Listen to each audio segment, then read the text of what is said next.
风中奇缘》，中天娱乐台敬请期待。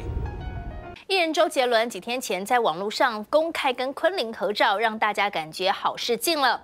而在昨天呢，昆凌上节目，在主持人蔡康永还有小 S 的逼问之下，自曝了不少跟周董相恋的私密事，而且无意间还泄露两个人现在似乎是同居当中。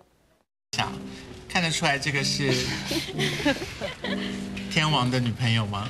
我觉得看得出来。昆凌上节目，面对犀利主持人蔡康永、小 S 不断问及两人感情，昆凌终于大方松口，对周杰伦的亲密昵称。那你叫他什么？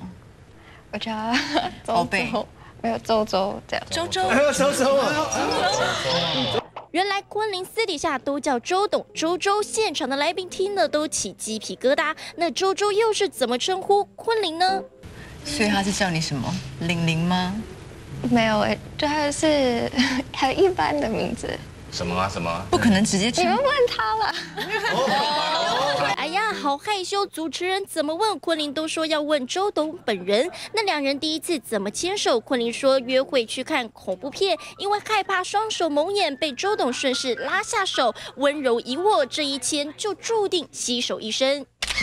网络上 po 上两人甜蜜合照，周董出道14年，感情生活从未正面回应，现在却大方认爱，表示自己和昆凌两人好事将近。谈起男友周杰伦，搬出甜蜜合照，大方闪爱，昆凌也不再闪躲。谢谢大家关心，对啊，就还蛮开心的，就还没有确定在哪里，对，之后会告诉大家。